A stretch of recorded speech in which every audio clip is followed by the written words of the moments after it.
Welcome to the Run Radio podcast. My name's Trina, and in the writer's room today, my guest, Stephen Eoannou. Welcome. Hey, thank you. Thanks for having me. I hope I got kind of close on the last You name. did. You did really well. Thank you. Okay, so thanks for being here. I'm looking at your bio now. It's like you've got a lot going on. How long have you been writing for? Um, well, I've been probably writing about almost 40 years, but only successfully for about the last 8 or 9. There's always that success part that some of us don't even worry about. Yeah. So, yeah, I've been doing it a long time since college.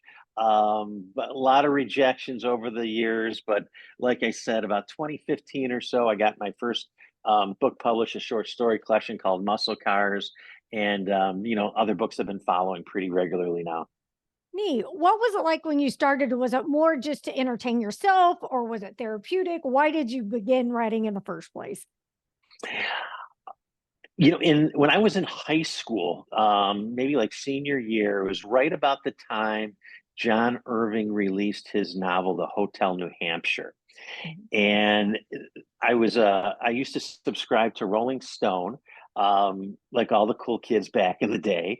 And they had serialized the Hotel New Hampshire, and so each issue of the Stones had another excerpt, and I got hooked on that novel. And my sister bought it for me for Christmas that year.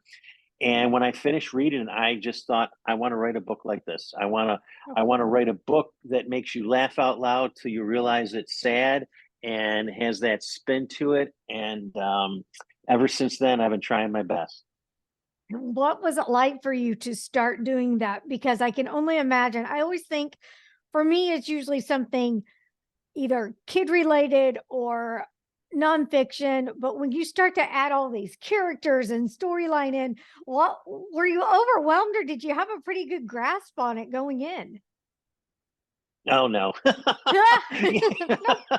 It took Just me went 30 for years. it. It took me 30 years to figure it out, to be honest with you.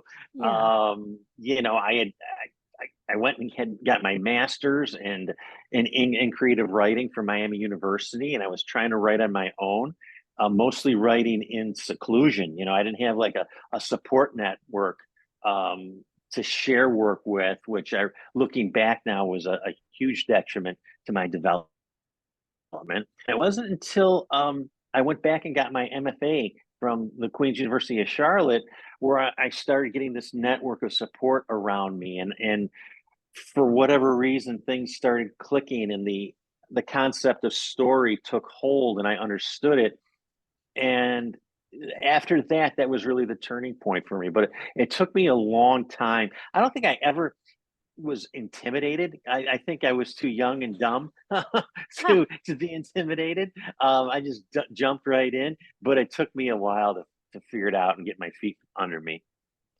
What's your personal writing process like? Do you dedicate a block of time, a block of days, or do you just write things as they come to you? Yeah, I try to shoot for writing every day, 7 days a week. Some days I don't make it, things come up, but I try to write 7 days a week, from 5 till 7 in the morning. I don't like 5 to 7 in the morning, but I found over the years that after I have a day job, obviously, and at the end of the day, I just don't have enough energy, and especially Mhm. creative energy to produce anything that's any good. So I've been getting up for a while now, very early, and I try to start by reviewing what I had read the day before, and I correct that as I go. And then once I finish that, then I'll try to start writing something new. But today, for instance, I just kept going over and over and over what I had written over the weekend, just trying to polish it and get it right. And so I felt comfortable enough to move on. Do you try to do the recommended write without edits at first? Absolutely not. No, it's hard, so hard to do. No, I've never written that way. Um, it makes me very nervous just thinking about that. My OCD or whatever kicks in, and Yeah, I can't leave that sentence until I whipped it into shape. Um, so I don't write like that. I don't try to get Okay. it all down and fix it later. I just, like I said, I'll go over a sentence or a paragraph over and over and over again. And people said, well, you don't make progress that way. And you do. It kind of grows organically.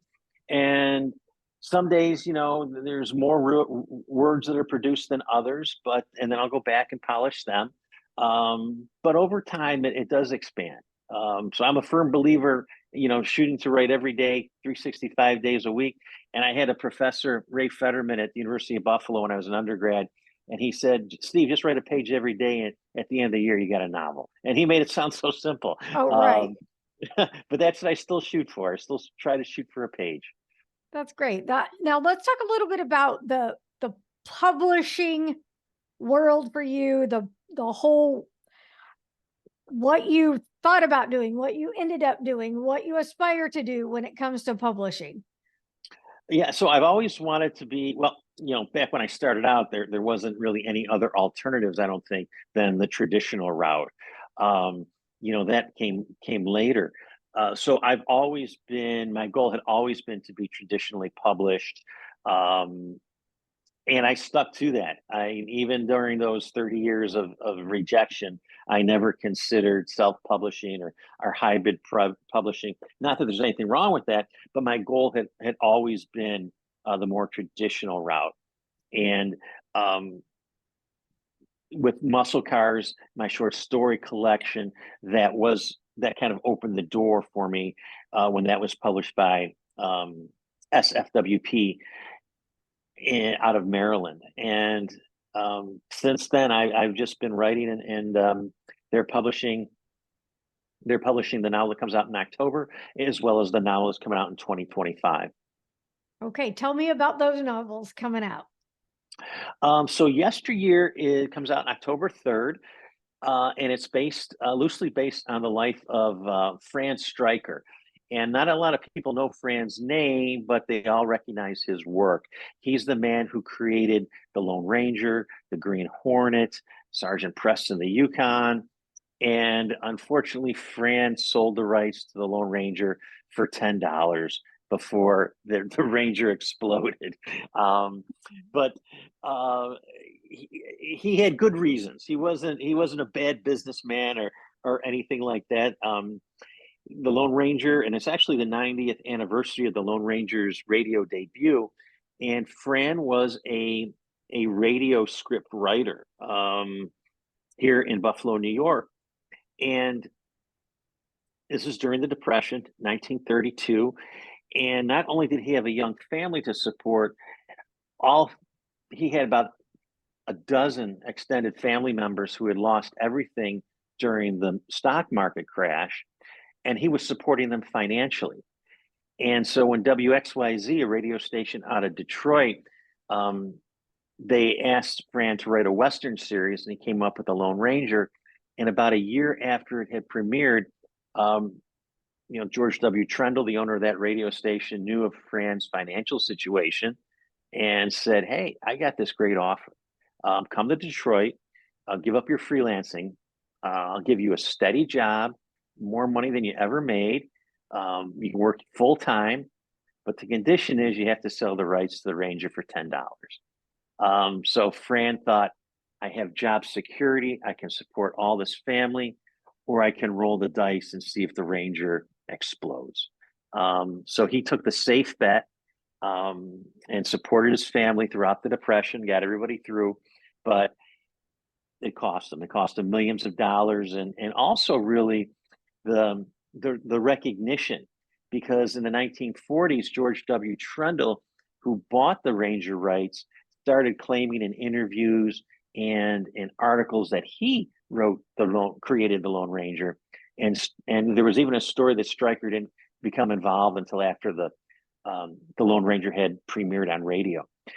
So he kind of got gypped out of not only money but Hmm. some fame too. But he never complained, and he said, "Hey, I was an adult. I made a decision. I signed that contract," and he never cried about it in public or complained about it. He handled the whole situation with a lot of grace. Interesting. What drew you to that story? Well, I kind of carved out for myself my hometown as my literary turf. So Ah, I'm really exploring the history and the characters and the locations and architecture of Buffalo, New York, kind of the way William Kennedy did with his Albany series. Um, Billy Phelan's Greatest Game and Ironweed, which won the Pulitzer, and Legs, about Legs Diamond, the gangster. And so Fran Stryker, somebody told me at a party or a bar that Stryker wrote The Lone Ranger and he was from Buffalo. And I said, no way. I would have known that. I'm a Buffalo writer. And of course, I was wrong. Not only was he from Buffalo, he went to high school about 2 blocks from where I lived. And he wrote The Ranger just north of me a few blocks. And I had never heard of the guy. And then when I found out that he did sell the rights for $10, and especially why he sold the rights, I said, mhm. well, I really want to explore this guy's life. Interesting. All right. And so then that takes us to what you've got coming out after that. You're already planning for 2025? Yeah, that 2025 will be here before we know it. Yes. Uh, uh, that book comes out in I don't have an exact pub date, but it'll come out probably early 2025. And I call this book my pandemic novel. Not that Oh. it has anything to do with the pandemic, except that I was locked in a big house with a little dog and had no Oh. place to go and nothing to do except write. So I always say that people read to escape. I wrote to escape just because the news was so awful and you couldn't step outside. So I wrote a pure escapism novel called After Pearl, which is set in 1942 after Pearl Harbor. And like I said, I was alone in this house with a little one-eyed dog. So I wrote Oh. a um, a detective story about a alcoholic detective with a little one-eyed dog, and he's an alcoholic, not the dog, the private detective. Uh, and he woke up after a 5-day bender and 2 shots are missing from has been fired from his gun. He doesn't remember anything, and the police want to talk to him about a missing singer. So it's really Ooh. just pure escapism, throwback to Raymond Chandler and Dashiell Hammett and all those guys I read growing up, and it was just like I said, it was something to do during the lockdown. So Yeah. I was very lucky. I have a lot of friends who just could not produce any creative work during the lockdown just because it was so awful and there's so much pressure. I just kind of put the blinders on and shut the drapes and just wrote. Wow, impressive. That's great though that you've got something creative to show for it and that you just went on. How long did it take you to finish that though? I mean, was it something, a project you kept going all the way through, or do you ever set stuff down and come back to it? This one I took all the way through, Okay. from beginning to end. It probably took me 2 years, which is fast for me. Um, Yesteryear and my first novel was a novel called Rook. I think I finished Rook first, and I was editing that while I had started in on Yesteryear. So I was kind of flipping back and forth between those two books. But I usually just concentrate on one project at a time. Um, because I can't handle any more in my head than Yeah. that. Yeah. Well, what kind of things do you do to kind of keep the creative juices flowing? I know with this being called Run Radio, we like to talk about some of the activity that people do. Some people do meditative walks. Some people really hit hard with the running. What do you do to kind of center yourself and keep everything going creatively? Yeah, I'm going to give you the worst answer to this question. I'm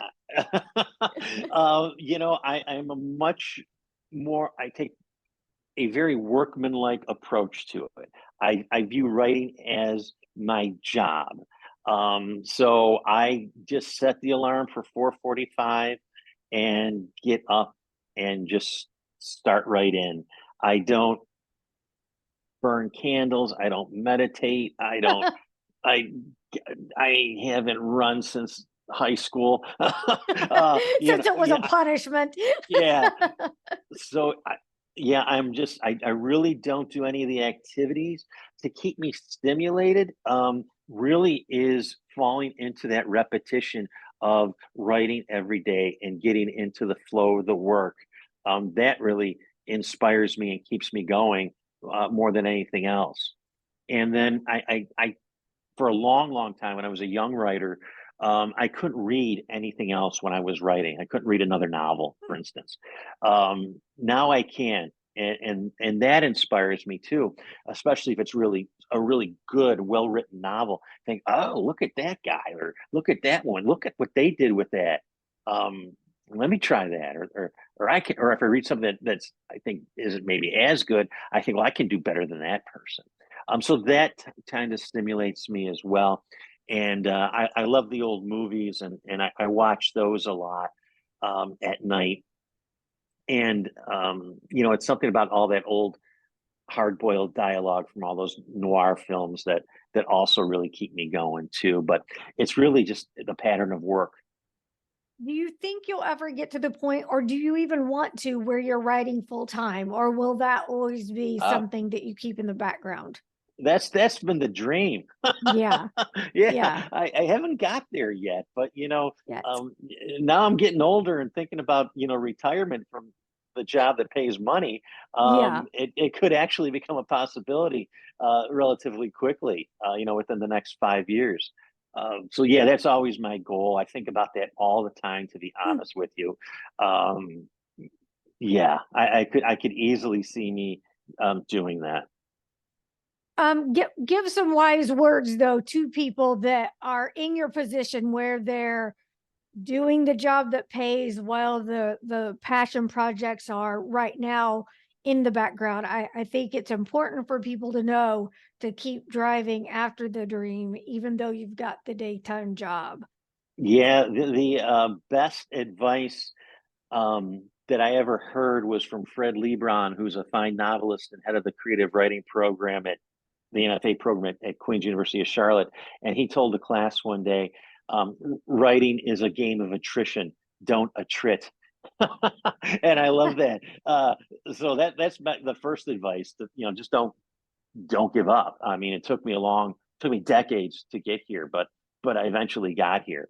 Um, the other bit of advice I would have is just carve out a time. Um, if it's only the weekends, that's fine. But carve out, if it's going to be Saturday and Sunday morning from 10 to noon. Don't let any you know don't let anything interfere with that time. Guard it, and preserve it, and make that your time to be creative. I try to do 5 to 7 in the morning, like I said, and I it's great because the house is quiet, no one's up, no one's emailing me. Um, I just kind of jump right in and go with that. But really, it's just preserving that time. Sounds like a smart plan. Tell people where they can go to follow you, keep up with you, and go ahead and start collecting your work. Oh yeah. The best place is my website. It's www.sg and then my last name, Eoannou. And there's a bunch of stuff out there, excerpts from the books, um, my schedule. You can order all my books through there or anywhere where you get books because they're distributed internationally. You can pre-order Yesteryear from there. That comes out next month. But I always tell people my favorite part of my website is the last page. It's the contact page, and that's where people can just email me. And I love getting email from readers, and I respond to all of them. So yeah, that's my favorite tab on the whole website. So take advantage of that. Very cool. Thank you so much. When you're ready to promote more, come back and talk to us, please. Oh, thank you so much. I had a lot of fun. Thank you, Stephen. Be sure you keep up with everything Run Radio at runradio.net.